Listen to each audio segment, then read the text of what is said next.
जय हिंद साथियों। कहा जाता है आंखों में नींद बहुत है पर सोना नहीं है, आंखों में नींद बहुत है पर सोना नहीं है, यही समय है कुछ करने का, इसे खोना नहीं है। कहा जाता है आपको समय एक बार मिलता है, टाइम एक बार मिलता है, दोबारा चांस नहीं मिलता है। जो समय मिला है उस समय को यूज़ करके एक बार में अपने आप वर्दी पहनिए आप, ठीक है। और स्टार्ट कर लेते हैं। आज का जो पेपर है जीडी पेपर है, जो कि 50 प्रश्नों का पेपर है।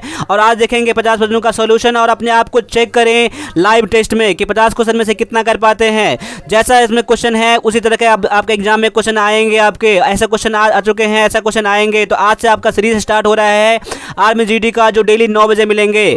तो ठीक है, स्टार्ट कर लेते हैं आज का एक क्लास। और क्लास स्टार्ट करने से पहले इस चैनल में पहली बार है तो चैनल को सब्सक्राइब जरूर कर लें। क्लास अच्छा लगे तो क्लास को लाइक करके ही आगे बढ़ें। देखिए सबसे पहला जो आज का क्वेश्चन है, ये क्वेश्चन है धार्मिक पुस्तक कुरान किस संप्रदाय से संबंधित है। ये जो कुरान है ये कौन से धर्म से संबंधित है। ऑप्शन है ईसाई, इस्लाम, सिख या फिर बौद्ध, यानी कौन से धर्म से संबंधित है कुरान। तो ये संबंधित है इस्लाम धर्म से। किससे? तो इस्लाम धर्म से संबंधित है। आपका आंसर यहाँ पर ऑप्शन नंबर बी है। अगला है विश्व प्रसिद्ध गोलकुंडा किला कहाँ पर स्थित है। गोलकुंडा किला जो है कहाँ पर स्थित है। ऑप्शन है आगरा, भोपाल, हैदराबाद या इनमें से कोई नहीं। तो बताइए गोलकुंडा जो है, गोलकुंडा किला पर है, कहाँ पर स्थित है। ये स्थित है हैदराबाद के अंदर। कहाँ है? हैदराबाद। ऑप्शन नंबर सी जो है आपका आंसर यहाँ पर है। अगला क्वेश्चन है राष्ट्रीय विज्ञान दिवस कब मनाया जाता है। राष्ट्रीय विज्ञान दिवस कब मनाया जाता है। ऑप्शन है 29 अगस्त, 8 मार्च, 28 फरवरी और 23 फरवरी। आपका आंसर है ऑप्शन नंबर सी है, जो कि है 28 फरवरी। 28 फरवरी को राष्ट्रीय विज्ञान दिवस मनाया जाता है। अगला है कौन सही सुमेलित नहीं है। देखिए ऑप्शन में क्या कह रहा है, क्वेश्चन में नहीं है, ध्यान रखिएगा। ऑप्शन पहला है उत्तर प्रदेश, लखनऊ, बिहार का पटना, राजस्थान, उदयपुर, तमिलनाडु, चेन्नई। यानी कि यहाँ पर दिया गया है स्टेट और कैपिटल का कम्बिनेशन है। अब देखिए उत्तर प्रदेश का कैपिटल होता है लखनऊ, ठीक है। बिहार का पटना होता है, ठीक है। लेकिन राजस्थान का जयपुर होता है, लेकिन यहाँ पर उदयपुर दे दिया गया है। आपका ऑप्शन नंबर डी जो है, सी जो है ये गलत है। यानी आपको यही पता करना था कौन सा गलत है, कौन सा सुमेलित नहीं है। आपको ऑप्शन नंबर सी जो है आपका आंसर है। बढ़ते हैं अगले क्वेश्चन की तरफ। अगला क्वेश्चन में क्या कर रहा है, निम्नलिखित में से भारत के कौन से राज्य से सबसे अधिक वन क्षेत्र है। कौन से राज्य में सबसे अधिक वन क्षेत्र है। ऑप्शन है अरुणाचल प्रदेश, असम, मध्य प्रदेश या कर्नाटक। तो याद कर लीजिए भारत में सबसे अधिक वन क्षेत्र वाला राज्य जो है ये है मध्य प्रदेश। कौन सा है? ये है मध्य प्रदेश। आपका ऑप्शन नंबर सी जो है आपका आंसर है। आगे बढ़ते हैं। अगला है किस गवर्नर जनरल के कार्यकाल में सती प्रथा का अंत हुआ था। कौन से गवर्नर जनरल के कार्यकाल में सती प्रथा का अंत हुआ था। ऑप्शन है कॉर्नवालिस, वारन हेस्टिंग, डलहौजी या विलियम बेंटिक। तो आपका आंसर यहाँ पर हो जाता है ऑप्शन नंबर डी, जो कि दिया है विलियम बेंटिक के काल में सती प्रथा का अंत हुआ था। ऑप्शन नंबर डी जो है आपका आंसर है। आगे बढ़ते हैं। अगला है टीपू सुल्तान कहाँ का शासक था। टीपू सुल्तान कहाँ का शासक था। ऑप्शन है ग्वालियर, झांसी, मैसूर या हैदराबाद। तो याद कर लीजिए कि टीपू सुल्तान जो है वो हैदराबाद, मसूरी का, मैसूर का क्या था, वो टीपू सुल्तान था, शासक था। ऑप्शन नंबर सी जो है आपका आंसर यहाँ पर बिल्कुल करेक्ट है। बढ़ते हैं अगले क्वेश्चन की तरफ। अगला क्वेश्चन में है निम्नलिखित में से सिंधु घाटी कौन सा स्थान, सिंधु घाटी का कौन सा स्थान सिंधु नदी के किनारे पर स्थित है। सिंधु नदी के किनारे पर स्थित है कौन सा जो सिंधु घाटी का जो स्थान है। ऑप्शन है हड़प्पा, मोहनजोदड़ो, लोथल या फिर आलमगीरपुर। कौन सा आपका ऑप्शन सही है यहाँ पर है। आप लोग टेस्ट करें, आप लोग अपने जान पाए। जब तक मैं ऑप्शन पढ़ता हूँ आप लोग अपने आंसर को मैच कर लो। क्या है इसका आंसर है ऑप्शन नंबर बी है, जो कि है मोहनजोदड़ो। यानी कि सिंधु नदी के कौन से किनारे पर स्थित कौन सा स्थित है, ये है मोहनजोदड़ो। आपका आंसर है। आगे है पर्वतों की रानी किसे कहा जाता है। पर्वतों की रानी किसे कहा जाता है। ऑप्शन है ऊटी या शिमला, मसूरी या दार्जिलिंग। इसे कहा जाता है मसूरी को पर्वतों की रानी कहा जाता है। ऑप्शन नंबर सी जो है आपका आंसर बिल्कुल करेक्ट यहाँ पर है। आगे बढ़ता हूँ। लज्जा पुस्तक के लेखक कौन है। लज्जा पुस्तक के लेखक कौन है। ऑप्शन है सलमान रुश्दी, तस्लीमा नसरीन, प्रेमचंद और MJ अकबर। तो कौन है लज्जा पुस्तक का जो लेखक है, याद कर लीजिए ये हैं Taslima Nasrin. Nasrin. Option number B आपका आंसर यहाँ पर बिल्कुल करेक्ट है। आगे है व्हाइट हाउस कहाँ स्थित है। चेक कर लीजिए अपने आंसर को। व्हाइट हाउस जो है कहाँ पर स्थित है। ऑप्शन जो है आपके सामने में जापान है, अमेरिका है, चीन है, इनमें से कोई नहीं। तो चेक करिए आपका आंसर कौन सा यहाँ पर है। आप लोग सभी कमेंट करिए अभी, क्योंकि अभी जो है लाइव चैट में आपका जो है सभी कमेंट मैं चेक कर रहा हूँ। ठीक है, जो भी आपका लाइव होगा दिन के 9 बजे मैं सभी का कमेंट चेक करूँगा, सभी का मैं कमेंट देखता रहता हूँ। तो आप जरूर करें सभी का क्वेश्चन का आंसर, और लास्ट में मुझे कमेंट करके ये भी बताना कि आपने 50 क्वेश्चन में से कितना करा और आपका पेपर कैसा लगा। लाइक करो जब आपका पेपर पसंद आए, आपको अच्छा लगे, हेल्पफुल हो तभी, क्योंकि आपके सामने 50 क्वेश्चन आते हैं, बहुत ही ज़्यादा मेहनत इसमें होता है, बस आप लोगों एग्जाम के लिए आता है ये चीज़। तो देखिए आपका जो आंसर यहाँ पर है ये है अमेरिका। क्या है, व्हाइट हाउस कहाँ पर स्थित है, तो अमेरिका में स्थित है। आगे है रामेश्वरम मंदिर किस राज्य में स्थित है। रामेश्वरम मंदिर जो है ये कौन से राज्य में स्थित है। ऑप्शन जो है आपके पास कर्नाटक, राजस्थान, तमिलनाडु या बिहार। तो बताइए आपका आंसर कौन सा यहाँ पर है। देखिए आपका आंसर यहाँ पर है ऑप्शन नंबर सी जो है बिल्कुल करेक्ट है, जो कि है तमिलनाडु। तमिलनाडु के अंदर रामेश्वरम मंदिर है। आगे है मृत्युदंड को कौन माफ कर सकता है। मृत्युदंड को कौन माफ कर सकता है भारत में। ऑप्शन है उच्च न्यायालय, संसद, राष्ट्रपति या फिर प्रधानमंत्री। तो याद करिए मृत्युदंड को सिर्फ एक ही लोग माफ कर सकता है, जो भारत के प्रथम व्यक्ति होता है, राष्ट्रपति। ऑप्शन नंबर सी जो है आपका आंसर बिल्कुल करेक्ट है। अभी आप मुझे कमेंट करके ये बताएं कि अभी भारत के राष्ट्रपति कौन है। ठीक है, आगे बढ़ता हूँ। आगे है नाटो का मुख्यालय कहाँ स्थित है। नाटो का मुख्यालय कहाँ स्थित है। ऑप्शन है एम्स्टर्डम, ब्रुसेल्स, बर्लिन या पेरिस। तो बताइए आपका आंसर इसमें से कौन सा हो रहा है। आपका आंसर जो हो रहा है इसमें से नाटो का जो मुख्यालय है ये है ब्रुसेल्स के अंदर। ठीक है, ब्रुसेल्स के अंदर। ऑप्शन नंबर बी जो है आपका आंसर है। आगे है बंगाल का विभाजन किस वर्ष हुआ था। बंगाल का विभाजन किस वर्ष हुआ था। ऑप्शन है 1903 ईस्वी में, 1904 में, 1906 में या 1905 में। तो देखिए आपका आंसर यहाँ पर जो है बंगाल का विभाजन जो हुआ था ये हुआ था 1905 ईस्वी में हुआ था। ऑप्शन नंबर डी जो है आपका आंसर यहाँ पर बिल्कुल करेक्ट है। आगे है अब साइंस का क्वेश्चन पर आते हैं। साइंस के 20 क्वेश्चन मिलेंगे। इससे पहले मैंने 25 क्वेश्चन करा मैंने जीके का, अभी मैं साइंस का क्वेश्चन कर रहा हूँ, जो कि है पहला क्वेश्चन, जी का मान अधिकतम होता है कहाँ। जी का मान सबसे अधिकतम कहाँ होता है। ऑप्शन है पृथ्वी के केंद्र पर, पृथ्वी के सतह पर, पृथ्वी से 100 मीटर ऊंचाई पर, पृथ्वी सतह से 100 मीटर गहराई पर, कहाँ पर होता है। तो याद करिए अपना आंसर मैच करिए। जी का मान जो होता है ये होता है पृथ्वी के सतह पर अधिकतम होता है। ऑप्शन नंबर बी जो है आपका आंसर बिल्कुल यहाँ पर करेक्ट है। आगे है प्रिज्म से किस रंग के प्रकाश का विचलन अधिक होता है। प्रिज्म से किस रंग का प्रकाश का विचलन सबसे अधिक होता है। ऑप्शन है लाल रंग का, बैगनी का, नीला का या इनमें से कोई नहीं। चेक करिए अपना आंसर। ऑप्शन आपका जो है इसमें से ऑप्शन नंबर बी जो है बिल्कुल करेक्ट है यहाँ पर है, जो कि बैगनी। प्रिज्म का रंग जो होता है, प्रिज्म से जो प्रकाश बैगनी होता है उसका विचलन सबसे अधिक होता है। ऑप्शन नंबर बी जो है आपका आंसर बिल्कुल यहाँ पर करेक्ट है। आगे बढ़ता हूँ। अगला है निम्नलिखित में से कौन सी तरंग विद्युत चुंबकीय तरंग नहीं है। देखिए नहीं है को क्वेश्चन कह रहा है, विद्युत चुंबकीय तरंग नहीं है। ऑप्शन पहला जो है एक्सरे किरण, रेडियो तरंगे, उष्मा विकिरण या ध्वनि तरंगे। कौन सा आपका यहाँ पर आंसर है। आपका आंसर यहाँ पर जो है ऑप्शन नंबर डी जो है बिल्कुल करेक्ट है, जो कि है ये चुंबकीय तरंगे नहीं है। Option number D. आगे है आवेश है। आवेश क्या है। क्या एक इलेक्ट्रॉन का प्रवाह है, प्रोटॉन का प्रवाह है, न्यूट्रॉन का प्रवाह है या इनमें से कोई नहीं। आवेश क्या है। आवेश क्या है। आवेश एक इलेक्ट्रॉन का प्रवाह है। ऑप्शन नंबर ए जो है आपका आंसर यहाँ पर बिल्कुल करेक्ट है। अगला क्वेश्चन है निम्नलिखित में से कौन सा एक प्राथमिक रंग नहीं है। कौन सा एक प्राथमिक रंग नहीं है। ऑप्शन है पीला, लाल, हरा या फिर नीला। कौन सा है। तो आपका आंसर यहाँ पर है ऑप्शन नंबर ए है, जो कि पीला है, यानी पीला एक प्राथमिक रंग नहीं है। आगे बढ़ता हूँ। आगे है ताप बढ़ने पर किस धातु से बने तार का प्रतिरोध क्या होता है। ताप बढ़ने पर किसी धातु से बने तार का प्रतिरोध क्या होता है। क्या घटता है, बढ़ता है, अपरिवर्तित रहता है या इनमें से कोई नहीं। देखिए तो आप अपना आंसर मैच करिए। ताप बढ़ने पर क्या होता है, उसके प्रतिरोध में क्या होता है, घटता है, बढ़ता है। तो देखिए आपका ऑप्शन जो बी जो है बिल्कुल करेक्ट है, जो कि इसका प्रतिरोध क्या हो जाता है, बढ़ जाता है। ऑप्शन नंबर बी जो है आपका आंसर यहाँ पर बिल्कुल करेक्ट है। आगे आगे है 2 ओम, 3 ओम और 5 ओम के 3 प्रतिरोध श्रेणी क्रम में जोड़े गए हैं। इसके तुल्य प्रतिरोध का मान क्या होगा? इसके तुल्य प्रतिरोध का मान जो होगा याद कर लीजिए अपना 10 ओम होता है। ऑप्शन नंबर ए जो है आपका आंसर बिल्कुल यहाँ करेक्ट है। आगे है निम्न में से कौन सा दूसरी श्रेणी का लीवर नहीं है? देखिए लीवर नहीं है, कौन सा कह रहा है देख लीजिए। तो अपना आंसर चेक करिए और कमेंट करिए अभी आपका आंसर क्या अभी हो रहा है, या फिर लास्ट में मुझे कमेंट करके ये बताना कि आपने 50 में से कितना क्वेश्चन करा है। क्वेश्चन नंबर 23 का आंसर क्या हो रहा है?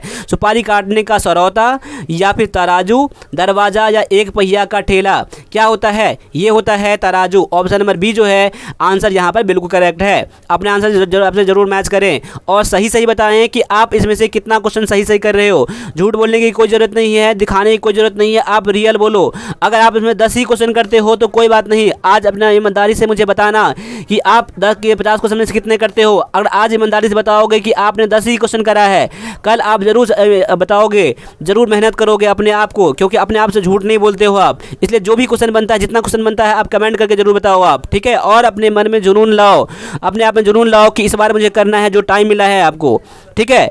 चलो अगले क्वेश्चन पे आ जाओ, पहले ज़्यादा बात नहीं करते हैं। क्वेश्चन है समान विमाओं का युग्म है, क्या है? समान विमाओं का युग्म क्या होता है? कोण या संवेग हो या कार्य और वर्णाघूर्ण, स्थितिज ऊर्जा और रेखीय संवेग, गतिज ऊर्जा और वेग, क्या होता है? समान विमाओं का तो युग्म जो होता है ये होता है कार्य और बलाघूर्ण होता है। ऑप्शन नंबर बी जो है आपका आंसर यहाँ पर बिल्कुल करेक्ट है।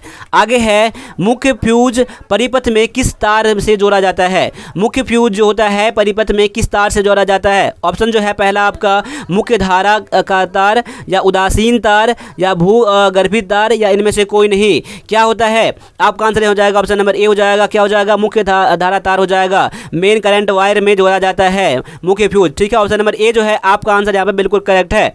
आगे है न्यूटन की गति का तीसरा नियम किस में प्रयोग होता है? न्यूटन की गति का तीसरा नियम जो होता है किस में प्रयोग होता है? क्या अंतरिक्ष यान में प्रयोग होता है, तीरंदाजी में होता है, आंतरिक कंबस्टन इंजन में होता है या रासायनिक क्रियाओं में होता है?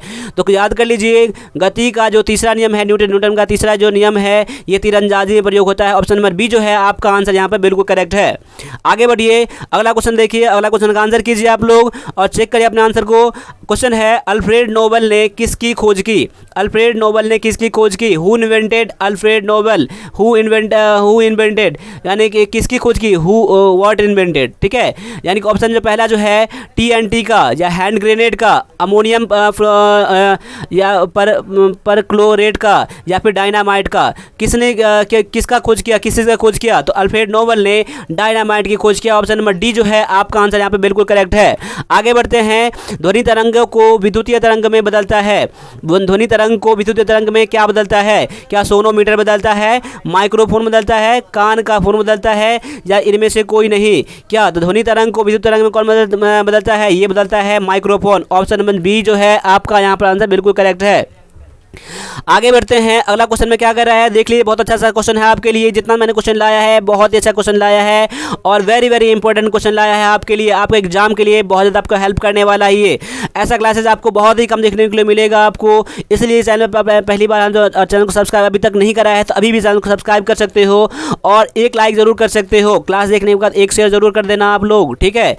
क्वेश्चन है कौन सा रंग ऊष्मा को ज़्यादा अवशोषित करता है? कौन सा रंग ऊष्मा को ज़्यादा अवशोषित करता है? ऑप्शन है सफ़ेद, हरा, पीला, काला। कौन सा रंग जो होता है ऊष्मा को सबसे ज़्यादा अवशोषित करता है? ये होता है काला। कौन सा रंग करता है? काला रंग जो होता है ऊष्मा को सबसे ज़्यादा अवशोषित करता है। ऑप्शन नंबर डी जो है आपका आंसर यहाँ पर बिल्कुल करेक्ट है। आगे बढ़ता हूँ, सूर्य से कौन सी ऊर्जा प्राप्त होती है? सूर्य से कौन सी ऊर्जा प्राप्त होती है? ऑप्शन है ऊष्मा ऊर्जा, विद्युत ऊर्जा, रसायन ऊर्जा या ये सभी। यानी देखिए याद कर लीजिए, अपना आंसर मैच कर लीजिए। इसका आंसर जो है ऑप्शन नंबर ए है, जो कि ऊष्मा ऊर्जा यानी हीट एनर्जी होता है, हम लोगों को सूर्य से प्राप्त होता है, ठीक है। चलिए आगे है, अगला क्वेश्चन है क्यू से किसका मात्रक है? क्यू से किसका मात्रक है? क्या ताप का मात्रक है, आयतन का मात्रक है या फिर घनत्व का मात्रक है या दाब का मात्रक है? तो याद कर लीजिए क्यूसेक जो होता है ये होता है आयतन का मात्रक होता है, आयतन का मात्रक होता है वॉल्यूम का। ऑप्शन नंबर बी जो है आपका आंसर यहाँ बिल्कुल करेक्ट है। आगे है, तालाब के पानी की निचली सतह ठंडी होती है, किसके कारण? किसके कारण होता है? तालाब के पानी की निचली सतह जो होती है वो ठंडा होता है, किसके कारण होता है? क्या संवहन के कारण होता है, या विकिरण के कारण होता है, चलन के कारण होता है, या फिर इनमें से कोई नहीं? क्या रीज़न होता है? तो याद करिए, अपना आंसर मैच करिए कि निचली सतह जो होता है ठंडा होने के कारण जो होता है संवहन होता है। क्या होता है? संवहन जो होता है। आपका आंसर है यहाँ पर संवहन के कारण, ऑप्शन नंबर ए आपका आंसर है। ठीक है, आगे बढ़ते हैं। अगला क्वेश्चन है, क्षार चुंबक के मध्य से चुंबकत्व तो क्या होता है? क्या होता है? क्षार के चुंबक या क्षार का जो होता है उसके बीच में क्या होता है? क्या उसका चुंबकत्व अधिक होता है, या न्यूनतम होता है, या शून्य होता है, या इनमें से कोई नहीं? तो याद करिए, क्षार के जो मध्य में जो चुंबकत्व होता है, मैग्नेटिज्म जो होता है वो होता है जीरो। क्या होता है? शून्य होता है। ऑप्शन नंबर सी जो है आपका आंसर यहाँ पर बिल्कुल करेक्ट है। आगे बढ़ता हूँ। अगला क्वेश्चन है, बार किसे मापने की इकाई है? बार किसे मापने की इकाई है? ऑप्शन है गहराई का, ऊंचाई का, लंबाई का, या इनमें से कोई नहीं? तो बताइए आपका आंसर यहाँ पर जो होता है ऑप्शन नंबर ए होता है, जो गहराई का, यानी बार किसे मापा जाता है? ऑप्शन नंबर ए, यानी कि डेप्थ का, गहराई को मापा जाता है। ऑप्शन नंबर ए आपका आंसर है। आगे है, मोटर कार के लिए ऊर्जा का स्रोत क्या होता है? मोटर कार के लिए ऊर्जा का स्रोत क्या होता है? क्या पानी होता है, वाष्प होता है, हवा होता है, या पेट्रोल होता है? तो याद करिए, मोटर कार के लिए ऊर्जा का स्रोत जो होता है, चार ऑप्शन में से जो आपका आंसर है ऑप्शन नंबर डी है, जो कि है पेट्रोल। ठीक है, आगे बढ़ता हूँ। अब आगे है आपका मैथ का क्वेश्चन है। मैथ के क्वेश्चन मिलेंगे, 10 क्वेश्चन मिलेंगे, उसके बाद 5 क्वेश्चन मिलेंगे, रीजनिंग के क्वेश्चन मिलेंगे, जो कि वेरी वेरी इंपॉर्टेंट है आपके एग्जाम के लिए। मेरे आंसर करने से पहले आप लोग आंसर करिए, क्या है? 10 सेंटीमीटर गुना 10 सेंटीमीटर 20 सेंटीमीटर गुना 10 सेंटीमीटर आकार के ईंटों को 20 मीटर गुना 10 मीटर क्षेत्र वाले सतहों पर रखा जाता है। ईंटों की संख्या क्या है? देखिए, ईंटों की संख्या निकालने के लिए, ईंटों की संख्या निकालने के क्या करेंगे, यानी कि उस सतह का, उस क्षेत्र का क्षेत्रफल निकालेंगे और भागा लगा देंगे, एक ईंट के क्षेत्रफल से भाग लगा देंगे। देखिए, तो क्या 20 गुना में 10 हो जाएगा, लेकिन आपका देखो यहाँ पर 20 दिया है और 10 दिया है। ये है ईंटों की संख्या, ये तो एक संख्या, और ये है सतह के क्षेत्रफल। लेकिन देखो, ये दिया है मीटर में, ये दिया सेंटीमीटर में, तो सेंटीमीटर यहाँ रहने दो, और यहाँ पर 20 मीटर है ना, तो यहाँ को 100 से गुना कर दोगे तो क्या ये सेंटीमीटर बन जाएगा। 10 मीटर और है, 10 मीटर को 100 से गुना कर दोगे तो ये सेंटीमीटर बन जाएगा। अब 10 कट जाएगा, 20 कट जाएगा, यानी कि आप काट कितना हो रहा है? 10,000 हो रहा है। 10,000 ईंटों की संख्या हो जाएगी, ऑप्शन नंबर डी में है। यानी ईंटों की संख्या निकालने में क्या करेंगे, यानी उस क्षेत्र का, जिस क्षेत्र में बिछाया जाएगा उसका, और एक ईंट का क्षेत्रफल से भाग लगा देंगे, वही आपका आंसर हो जाएगा। ऑप्शन नंबर डी में निकल के आ रहा है। ठीक है, आगे है 8 स्क्वायर माइनस 18x प्लस 9 का गुणनखंड क्या होगा? अब देखिए, 8 स्क्वायर है, 18x है, प्लस 9 है। अब देखो, दोनों को गुना कर दो, पहले फर्स्ट को और लास्ट को, यानी कि 9 8 72, यानी 72x स्क्वायर हो रहा है। अब दो संख्या ऐसा ढूंढो जोड़ने या घटाने पर 18 आ जाए और गुना करने पर 72 आ जाए, यानी कि 12 गुना में 6, 12 6 72, 72 तो गुना करके हो रहा है और जोड़ने पर इतना हो रहा है ना, 12 और 6 हो रहा है। देखो, 8x स्क्वायर माइनस में 12x कर दो, माइनस में 6x कर दो, प्लस में 9 कर दो, क्योंकि देखो माइनस माइनस रहेगा तभी तो प्लस यहाँ जुट के यहाँ पर 18 आ जाएगा ना, और साइन लगेगा बड़ी संख्या का। अब देखो, ऐसे दोनों में कर दो, इसमें कॉमन ले लो, 4x कॉमन ले लो, तो 4 दूना में 8x, माइनस में 3 यहाँ पर हो जाएगा। इसमें से आप 3 कॉमन ले लो, इसमें x बच जाएगा, 2x बच जाएगा, प्लस माइनस में 3 3 9 3 बच जाएगा, यानी 1 हो जाएगा 4x माइनस 3 हो जाएगा, 4x माइनस 3 हो जाएगा, 1 हो जाएगा 2x माइनस में 3, क्योंकि दोनों ये समान ही है ना। यानी ऑप्शन नंबर जो है इसमें कौन सा है आपका? ऑप्शन नंबर जो ए है, ए भी नहीं है, यानी ऑप्शन नंबर डी जो है आपका मैच कर रहा है, जो कि आपका डी आपका आंसर है। ऑप्शन नंबर डी आपका आंसर है, बिल्कुल करेक्ट। ठीक है, आंसर देने में कभी भी जल्दीबाजी ना करें, आंसर को एक बार चेक कर लें। ठीक है, आगे बढ़ता हूँ। अगला है 16:8 समानुपात 64 अनुपात में x, तो x का मान क्या होगा? अब देख लीजिए, यहाँ पर 16 अनुपात में 8 है, समानुपात में 64 है, समानुपात में x है। तो ऐसे में क्या करते हैं हम लोग, इन दोनों का आपस में गुना करते हैं, दोनों बीच वाला गुना करते हैं, दोनों लास्ट वाला गुना करते हैं। तो 16 और x गुना करोगे तो क्या हो जाएगा? 16x बराबर में 8 गुना में 64 करना पड़ेगा, 8 गुना में 64 करना पड़ेगा। अब काटो, 16 चौका 64, 4 x बराबर में कितना हो जाएगा? 8 चौका 32, यानी 32 जो है आपका आंसर है, ऑप्शन नंबर ए में दिया गया है। ऑप्शन नंबर ए जो है आपका आंसर यहाँ पर बिल्कुल करेक्ट है। आगे बढ़ता हूँ। अगला क्वेश्चन में है, एक आयताकार मैदान की परिधि ज्ञात करो। आयताकार मैदान की परिधि कह रहा है। देखो हम लोग क्या वृत्त की परिधि निकालते हैं ना, लेकिन यहाँ आयताकार मैदान की परिधि दिया गया है। परिधि मतलब कि परिमाप के बारे में बात कर रहा हूँ। किसके बाद बात कर रहा हूँ? परिमाप के बारे में बात कर रहा हूँ। ठीक है, आयताकार मैदान की परिमाप ज्ञात करने के लिए कह रहा है, जिसकी एक भुजा कितना है 40 मीटर है और दूसरी भुजा कितना है 10 मीटर है। तो याद कर लीजिए आयत का परिमिति, आयत का परिमाप या परिमिति की बात कर रहा हूँ। इसका फॉर्मूला क्या होता है? 2 इंटू में लंबाई प्लस चौड़ाई होता है। ठीक है, यानी कि देखो 2 इंटू में लंबाई कितना, एक भुजा दिया 40 दिया है, दूसरी भुजा दिया है 10 दिया है, यानी कि 2 इंटू में कितना हो जाएगा 40 और 10 50 हो जाएगा ना। गुणा कर लो यहाँ पर 50 में 100, 100 क्या हो जाएगा? आपका आंसर हो जाएगा ऑप्शन नंबर सी में दिया गया है। ऑप्शन नंबर सी आपका आंसर बिल्कुल करेक्ट है। देखिए मेंसुरेशन में यानी कि क्षेत्रफल में या क्षेत्रमिति में जितने भी फॉर्मूले होते हैं ना, फॉर्मूले आपको याद कर लो। उसके लिए मैंने आपके वीडियो बना दिया है, आप देख सकते हो, मैथ के क्यूज में देख सकते हो मैंने फॉर्मूला बना दिया है। ठीक है, आगे बढ़ता हूँ। अगला क्वेश्चन है, यदि किसी संख्या का 1/4 भाग उसी संख्या के 1/3 भाग से 12 कम है तो संख्या क्या है? देखिए यहाँ पर मान लीजिए माना संख्या बराबर में x। अब क्या कह रहा है? संख्या का 1/4 भाग ना, 1/4 और देखियो, और यहाँ क्या कर रहा है? फिर कह रहा है उसी संख्या का 1/3 भाग ना, x का 1/3। अब इससे जो है कितना कम है?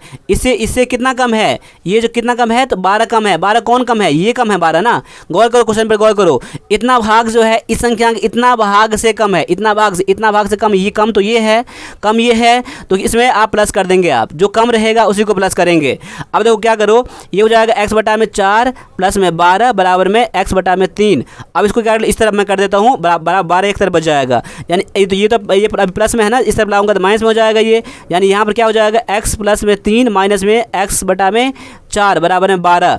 अब देखो दोनों का लघुत्तम कितना हो जाएगा? ये 12 हो जाएगा। यहाँ हो जाएगा 4x माइनस में 3x बराबर में कितना हो जाएगा? 12/1। अब तो घटा कितना हो जाएगा? ये 12, यानी कि घटा के x हो जाएगा, x बटा में हो जाएगा 12 बराबर में 12/1। अब दोनों गुणा कर दो, यहाँ दोनों गुणा कर दो, दोनों गुणा कर दोगे कितना हो जाएगा? x हो जाएगा 12/144, यानी कि x बराबर कितना हो जाएगा? 144 हो जाएगा। आपका आंसर ऑप्शन नंबर ए जो है बिल्कुल करेक्ट है। ठीक है, आगे है 6200 रुपये की मूल राशि पर 8% वार्षिक ब्याज की दर से 3 वर्ष का साधारण ब्याज क्या होगा? तो याद करिए साधारण ब्याज का फॉर्मूला क्या होता है? साधारण ब्याज का फॉर्मूला होता है मूलधन गुना में समय गुना में दर बटा में 100, यानी कि प्रिंसिपल इंटू में टाइम इंटू में रेट अपॉन में 100। देखिए मूलधन कितना दिया है? 6200 दिया है ना। 6200 गुना में समय दिया है 3 वर्ष और दर दिया है 8 बटा में 100 कर लो, 0 0 कट जाएगा, 0 0 कट जाएगा। आप गुना कर लो, 8 तारीख 24, 24 से गुना करो 62 से, 62 को 24 से गुना करोगे तो आपका हो जाएगा ऑप्शन नंबर डी जो है आपका आंसर बिल्कुल करेक्ट है। एक गुना करके चेक कर लीजिए, 24 दुना में 48 हाथ में 4 हो जाएगा, 24 पंच 120, 24 144, 144 और 4 48, यानी कि ऑप्शन नंबर जो है डी जो है बिल्कुल यहाँ पर करेक्ट है। ठीक है, आगे बढ़ता हूँ। 64 का घनमूल क्या होगा? 64 का घनमूल यानी कि ऐसे करने घनमूल, यानी देखो 4 गुना में 4 गुना में 4, 4 चौका 16 चौका 64, ऐसे कर दो और यहाँ पर 3 बाहर निकाल दो। यहाँ पर एक में से 3 में से यहाँ 3 है ना, यहाँ पर 3 में से मुझे 1 बाहर करना पड़ेगा, यानी कि 4 बाहर आ जाएगा। ऑप्शन नंबर डी जो है आंसर बिल्कुल करेक्ट है, ये घनमूल होता है। ठीक है, आगे आता हूँ। आगे है एक व्यक्ति एक रेफ्रिजरेटर को 4100 रुपये में बेचता है और 300 रुपये की हानि उठाता है। रेफ्रिजरेटर का लागत मूल्य क्या है? अब देखिए लागत मूल्य पूछ रहा है, यानी कि मुझे क्या पूछ रहा है? क्रय मूल्य मुझे पूछ रहा है। क्या पूछ रहा है? मुझे क्रय मूल्य मुझे पूछ रहा है। तो क्रय मूल्य का फॉर्मूला क्या होता है? विक्रय मूल्य प्लस में हानि, क्या होता है? हानि। देखो जब हानि होगा तो क्या करेंगे? प्लस हानि करेंगे। लाभ होता है तो विक्रय मूल्य माइनस में लाभ करते हैं।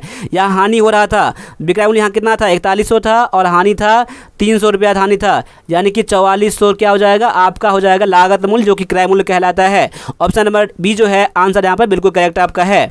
आगे बढ़ता हूँ। वह कौन सी संख्या है जिसे 15 से गुना करने पर उसमें 196 बढ़ जाता है? अब देखिए मान लीजिए माना की संख्या बराबर में कितना हो रहा है? x हो रहा है। अब क्या कर रहा है? x में 15 से गुना करने पर क्या होता है? संख्या में x में कितना बढ़ जाता है? 196 बढ़ जाता है। गौर कर लीजिए, संख्या में जब गुना करते हैं 15 से तो संख्या से 100 इतना बढ़ जाता है ना। देखिए संख्या में गुना कर दिया मैंने तो संख्या से कितना बढ़ गया? x प्लस में 196 बढ़ गया। x जो संख्या था उसमें 96 बढ़ गया, तो मैंने जोड़ दिया मैंने इस चीज़ को।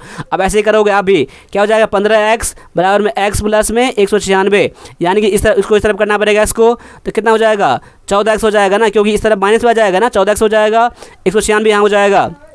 14 चौका 196, एक्स बराबर कितना हो जाएगा 14, यानी एक्स क्या माना था हमने, संख्या माना था, तो संख्या कितना है 14 है। ऑप्शन नंबर बी जो है आंसर आपका बिल्कुल करेक्ट है। आगे है, एक काम को 26 आदमी 17 दिनों में पूरा करता है, 13 दिनों में काम पूरा करने के लिए और कितने आदमी की ज़रूरत होगा, कितने लोगों की ज़रूरत होगा। अब याद कर लीजिए, देखिए 17 दिनों में कितना 26 आदमी लगता है, याद कर लीजिए 17 दिनों में कितने आदमी 26 आदमी, और एक दिन में काम करना चाहेगा तब क्या होगा, एक दिन में काम करना चाहेगा तो 26 गुना में 17 आदमी की जरूरत पड़ेगी, क्योंकि आदमी जब दिन कम होगा तो आदमी मुझे बढ़ाना पड़ेगा ना, बढ़ाने के लिए गुना करेंगे यहाँ पर। अब कितना आदमी कितना दिन में काम खत्म करा, 13 दिन में ना, 13 दिन में, तो 13 दिनों में कितना चाहिए आदमी, यानी 26 गुना में 17 बट्टा में 13 करना पड़ेगा, क्योंकि एक आदमी था इतना लगा, गुना करना पड़ा, जब आदमी बढ़ जाएगा तो मुझे कम करना पड़ेगा, तो मुझे भाग करेंगे, 13 दूना में 26, 17 दूना में 34, यानी अब कितने आदमी की जरूरत होगा, तो यानी कि 34 आदमी की जरूरत होगा। लेकिन यहाँ क्वेश्चन ये कह रहा था और कितने आदमी चाहिए, देखियो यानी कि और कितने लोग चाहिए। पहले कितने लोग थे, 26 लोग थे ना, यहाँ पर पहले 26 लोग थे, अब कितने लोग हो गए, अब कितने लोग चाहिए आपको, 34 लोग चाहिए ना, अब चाहिए 34 लोग चाहिए, यानी कितना बढ़ गया, 34 में से आप 26 घटा दो, घटा कितना हो रहा है, तो ये घटा हो रहा है आपका 10, घटा कितना हो रहा है 10, यानी 10 नहीं 8 हो रहा है, घटा कितना हो रहा है 8 भी नहीं हो रहा है, यहाँ पर देखो मैंने गलती कर दिया, यहाँ पर 34 यहाँ पर था, कितना था 34 था, यानी कि 8 हो रहा है, घटा कितना हो रहा है 8 हो रहा है, यानी कि ऑप्शन में आपका नहीं दिया गया है, आपका ऑप्शन में नहीं दिया गया 8, इसको बना लो, ठीक है 8 बना लिया, यानी कि और कितने लोगों की जरूरत होगी, तो 8 लोगों की जरूरत होगी। याद कर लो, क्वेश्चन को ऐसे ही बनाना है, क्वेश्चन गलत नहीं है, बस ऑप्शन आपका गलत था आपका, तो ऑप्शन नंबर डी जो है आंसर बिल्कुल करेक्ट है, जो कि 8 में है। ठीक है, आगे बढ़ता हूँ, क्या है, अगर यदि क्वेश्चन आपका रीजनिंग का क्वेश्चन है, ये क्या है, तर्क शक्ति का क्वेश्चन है, रीजनिंग का क्वेश्चन है ये, ठीक है। तो अब याद करिए, देखिए याद करिए नहीं, इसको क्वेश्चन गौर करिए, क्या कह रहा है, यदि इसको इंडिया को ऐसे लिखा जाता है तो इसको कैसे लिखा जाएगा। अब याद करिए, देखिए अब इंडिया से कैसे बना है ये, INDIA, इंडिया से कैसे बना है, तो देखिए तो बना है AIDNI। ध्यान देखो, अब गौर करने पर मैंने देखा है क्या, देखो INDI यहाँ से है, इस तरफ से है, यहाँ पर है, लेकिन उसको उल्टा कर दिया गया, क्या कर दिया गया, INDIA उल्टा कर दिया गया ना, तो आप इसको भी उल्टा कर दो, आप क्या कर दोगे, आप देखो टी से स्टार्ट करोगे, TARAHB हो जाएगा, TARAHB, देखो TARAHB, देखो ऑप्शन नंबर ए में दिया गया है, ऑप्शन नंबर ए जो है आंसर बिल्कुल यहाँ पर करेक्ट है। आगे है, इसको ऐसे लिखा गया, एक सीरीज में लिखा गया है, तो यहाँ पर कौन सा आएगा लेटर। अब देखो अल्फ़ाबेट, पहले देखो BM से GM कैसे बना, देखो पहले B से G कैसे बना, फिर S से M कैसे बना, और ये कम्बिनेशन मैच कर रहा है तो यहाँ भी वही देंगे। यहाँ पर देखो B से G कैसे बना, देखो B के बाद क्या होता है CDEFG, यानी बीच में कितना 4 लेटर गैप हो गया यहाँ पर। देखो अब S से M कैसे बना, S से M कैसे बना, H के बाद क्या होता है IJKLM, देखो 4 यहाँ भी गैप हो गया, देखो दोनों में 4 गैप हो गया ना, तो आप इसको भी यहाँ आप गैप करो। यहाँ पर जी से कैसे बनेगा, देखो जी यहाँ पर आ जाएगा, जी के बाद HIJKL, यानी यहाँ पर हो जाएगा एल, तो एल से स्टार्ट होने वाला ऑप्शन एक ही है, बी में है। अब आर भी कंफर्म कर लेंगे, यहाँ पर आर आएगा कि नहीं आएगा, तो एम के बाद कितना हो जाएगा, एम के बाद NOPQ के बाद आर, 4 नंबर छोड़ के आर आ गया ना, यानी ऑप्शन नंबर बी जो है आंसर बिल्कुल करेक्ट हो गया आपका। ठीक है, आगे बढ़ता हूँ, आगे है, यदि श्रृंखला 9 6 7 4 8 3 को आरोही क्रम में, आरोही क्रम मतलब बढ़ते क्रम में लिखा जाए तो श्रृंखला में कौन सा अंक जिसका स्थान अपरिवर्तित रहेगा। देखो अभी क्या है, 9 6 7 4 8 3 है, अगर इस सभी नंबर को क्या करेंगे, बढ़ते क्रम में लिखेंगे तो कौन सा होगा, इसमें से अंक जो होगा वो नहीं चेंज होगा, यानी स्थान बराबर रहेगा। देखो स्टार्ट करो, अब बढ़ते क्रम मतलब सबसे पहले छोटा करना लिखना पड़ेगा मुझे, यानी कि पहले मुझे 3 यहाँ करना पड़ेगा, 3 के बाद 4 यहाँ करना पड़ेगा, फिर 6 7 8 9 करना पड़ेगा। अब देखो कौन सा स्थान नहीं बदला, 8 वहीं था तो वहीं रह गया, बाद बाकी सभी बदल गया, केवल एक ही स्थान नहीं बदला, कौन किसका, तो ऑप्शन नंबर सी में दिया गया 8 ही आपका आंसर यहाँ पर बिल्कुल करेक्ट है। आगे है, यदि कोई अपने प्रारंभिक स्थान से 5 किलोमीटर पूर्व की ओर चलता है, तत्पश्चात बाएं मुड़ता है और 12 किलोमीटर की दूरी तय करता है, तो वह बताइए प्रारंभिक बिंदु से कितनी दूरी पर स्थित है। देखिए अब यहाँ पर है क्वेश्चन डायरेक्शन टेस्ट का, दिशा का क्वेश्चन है, रीजनिंग का क्वेश्चन है। अब गौर कर लीजिए, देखिए मैं पहले मान लेता हूँ क्या है, उत्तर है आपका, दक्षिण ये है, पूरब ये है और पश्चिम ये है। यहाँ पर वैसे डायरेक्शन का कोई काम नहीं आएगा, बस दाएँ बाएँ का काम आएगा। यहाँ पर मैंने मान लिया कि यहाँ से चलना शुरू किया है, अब क्या कर रहा है, वह 5 किलोमीटर पूरब की ओर चलता है। पूरब तो इस ओर है ना, 5 किलोमीटर मैंने मान लिया, 5 किलोमीटर पूरब उधर चला, पूरब चला। अब क्या अगर बाएं मुड़ गया या इस ओर चल रहा है, अभी उसका फेस इस तरफ है ना, इस तरफ फेस है इसका है, तो बाएं तो इस तरफ होगा ना, तो बाएं कितना मुड़ा है 12 किलोमीटर ना, तो 12 किलोमीटर यहाँ ऐसे मुड़ा, यहाँ तक आ गया। 12 किलोमीटर ये हो गया, 5 ये हो गया। अब बोल रहा है कितनी दूरी पर है प्रारंभिक बिंदु से, यानी ये दूरी और ये दूरी मुझे पूछ रहा है, ये दूरी इस दूरी का ऐसे निकालना पड़ेगा ना। तो क्या बन गया, एक त्रिभुज बन गया। त्रिभुज का ये क्या बन गया, कर्ण बन गया ना। तो कर्ण का फार्मूला में क्या होता है, कर्ण का जब निकालते हैं यानी इसकी दूरी निकालेंगे तो रूट अंडर में क्या करना पड़ेगा, 12 का स्क्वायर करना पड़ेगा और 5 का स्क्वायर करना पड़ेगा, जो कि लंब का स्क्वायर प्लस आधार का स्क्वायर होता है। देखो 12 12 144 प्लस में 125 ही हो जाएगा, यानी दोनों जोड़ेंगे तो रूट अंडर में 169 आ जाएगा, जो कि 13 का होता है, स्क्वायर रूट इसका होता है। यानी ऑप्शन नंबर सी ए जो है बिल्कुल करेक्ट है, ऑप्शन नंबर ए। इस क्वेश्चन को ऐसे ही बनाएंगे, ठीक है। आगे है स्टॉप को ऐसे लिखा जाता है, ये लिखा जाता है, पेन्स को ऐसे लिखा जाता है, तो पियोन को कैसे लिखा जाएगा। अब देखिए स्टॉप, यानी इस क्वेश्चन को अगर ऐसे हमेशा के लिए ऐसे बनता है, याद कर लो। स्टॉप एस का कोड क्या है, 4 है, टी का कोड क्या है, 6 है, ओ का कोड 3 है और पी का कोड 2 है। अगर दो बार ऐसे दिया हो तो समझ लेना क्वेश्चन आपका ऐसे ही बनेंगे, ठीक है। अब देखो ये कंफर्म करने के लिए देखो, यानी पी का कोड क्या दिया है, लास्ट में 2 दिया है। देखो पी का कोड भी यहाँ पर 2 होना चाहिए, देखो यहाँ भी 2 दिया गया है, यानी पहले वर्ड है, ये पहला नंबर है ये, ठीक है। कंफर्म हो गया ना। अब याद कर लो PEON को कैसे बनाएंगे हम लोग। पी का क्या कोड 2 दिया गया है, तो 2 यहाँ कर देंगे। अब ई का कोड क्या दिया है, 5 दिया है, तो 5 कर लेंगे। ओ का यहाँ है, यानी तीसरा वर्ड में है, तीसरा वर्ड में 3 दिया गया, 3 कर लेंगे। और एन इसमें है, जो कि तीसरा है 7 है, 7 कर लेंगे। यानी 2 5 3 7 जो हो जाएगा आपका आंसर हो जाएगा ऑप्शन नंबर ये दिया गया सी में दिया गया है। ऑप्शन नंबर सी जो है आपका आंसर यहाँ पर बिल्कुल करेक्ट है।